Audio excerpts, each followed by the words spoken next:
Nous allons vous présenter les résultats détaillés donc, de chacune des typologies de points d'achat. Notre parti pris, ça a été, au-delà des chiffres, d'illustrer par 1, 2, 3 exemples des nouveautés en fait, sur chacune des typologies de points d'achat étudiés.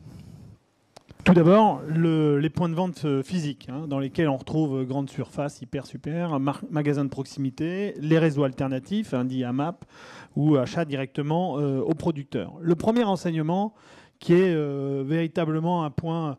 Alors, tout à l'heure, je disais à certains d'entre vous, on a vraiment voulu remettre un peu l'église au milieu du village, mais les Français sont extrêmement clairs. 97% d'entre eux fréquentent au moins une fois par an ce type de magasin physique, c'est-à-dire vont en magasin et réalisent un achat en magasin, et quasiment 80% d'entre eux le font au moins une fois par semaine. Ça signifie quand même que, au-delà de la totalité du développement exponentiel de toutes les technologies qu'on va pouvoir étudier derrière, le magasin, la relation physique, la transformation physique de son acte d'achat est un élément tout à fait déterminant. Premier point étudié, ce sont les achats alimentaires, où on a comparé les achats qui sont faits en grande surface alimentaire et magasins de proximité. Donc, comme on le voit sur cette slide, les hyper et les supermarchés restent au cœur du quotidien des Français. On a beau annoncer tous les jours la mort de l'hypermarché, ça reste aujourd'hui un phénomène assez marginal, puisque on voit que les Français fréquentent à 93% les hyper et super au moins une fois par an et à 64% au moins une fois par semaine. La proximité, on en parle beaucoup et c'est vrai que les chiffres le confirment. C'est un point d'achat qui est extrêmement aussi fréquenté par les Français. Alors de manière un peu moins puissante que l'hyper et le supermarché, mais ça reste un point d'achat et c'est de plus en plus un point d'achat extrêmement fréquenté. C'est une tendance qui serait intéressante aussi de suivre dans le temps, bien évidemment. Alors, la première édition du baromètre, mais disons que l'an prochain et l'année encore d'après, on aura des éléments d'évolution pour voir si, de manière tendancielle, on a des basculements d'un format vers l'autre. Un exemple, Christine. Alors, un exemple pour illustrer les évolutions qu'on constate donc, dans cette catégorie de surface dédiée à l'alimentaire qu'on a souhaité vous présenter, c'est une enseigne qui s'appelle Otera, qui appartient au groupe Auchan, qui est intéressante parce qu'elle illustre et elle répond à la demande des consommateurs qui veulent toujours plus de local, ils veulent savoir d'où viennent les produits, etc. Donc en fait, c'est un concept de point de vente ou d'achat qui est situé en fait juste à côté d'une exploitation agricole. Donc l'exploitation agricole fournit le point de vente où le client peut aller acheter ses produits, mais le client peut aussi participer à la cueillette et donc voilà, récolter ses produits lui-même et enfin faire visiter la ferme avec les animaux à ses enfants. Donc c'est un concept où on va directement du producteur au consommateur de manière quasi intégrée. Alors ici, ce qui est tout à fait passionnant dans ce concept, c'est que clairement, on transforme une tendance de consommation en une expérience d'achat augmentée. C'est-à-dire que véritablement, on a des boosters d'expérience d'achat. On ressort de ce moment avec des souvenirs, une expérience pour les enfants. On va vraiment assez loin.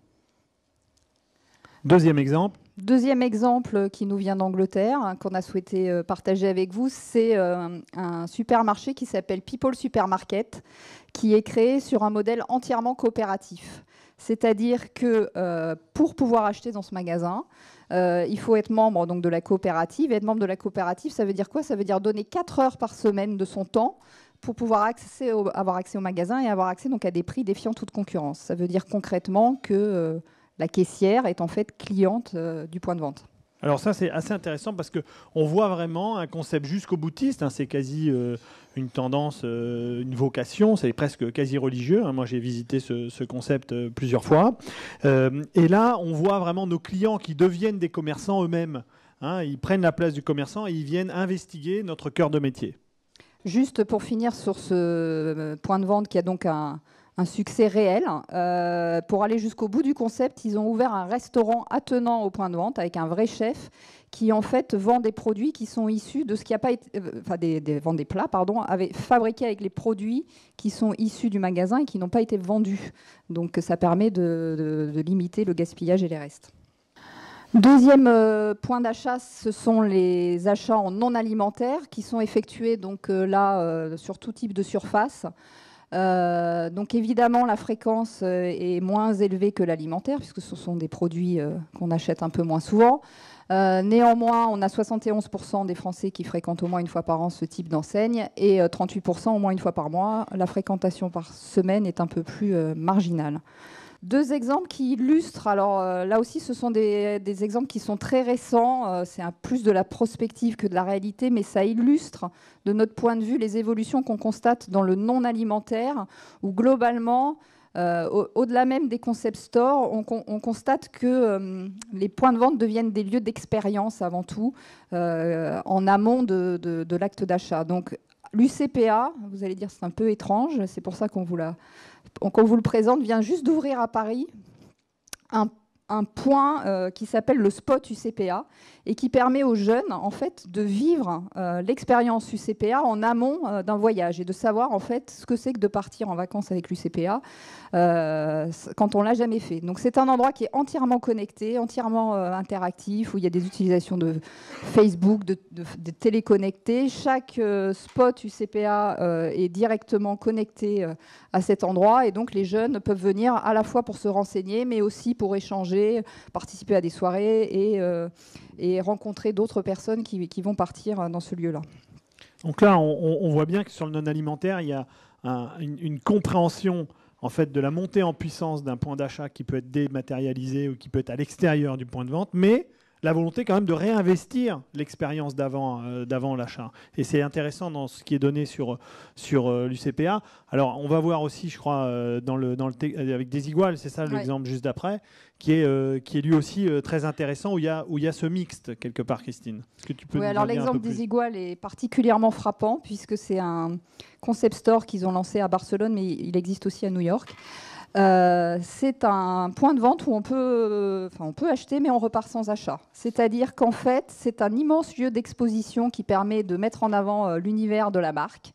À la fois, il y a une déco à la fois un peu vintage, brocante. Et les produits sont exposés presque comme des œuvres d'art, hein, ce qui est en cohérence avec le positionnement de l'enseigne qui fait des vêtements qui sont un peu des œuvres d'art. Et alors, ce qui est particulièrement intéressant dans ce magasin, c'est qu'on peut essayer tout ce qu'on veut, mais pour acheter, en fait, le vendeur conseiller vous accompagne avec une tablette et vous commandez en fait en ligne sur la tablette et les produits sont livrés 24 heures plus tard chez vous. La promesse derrière, c'est vraiment venez vivre une expérience, achetez tout ce qui vous plaît et repartez sans vos sacs, on s'occupe de tout.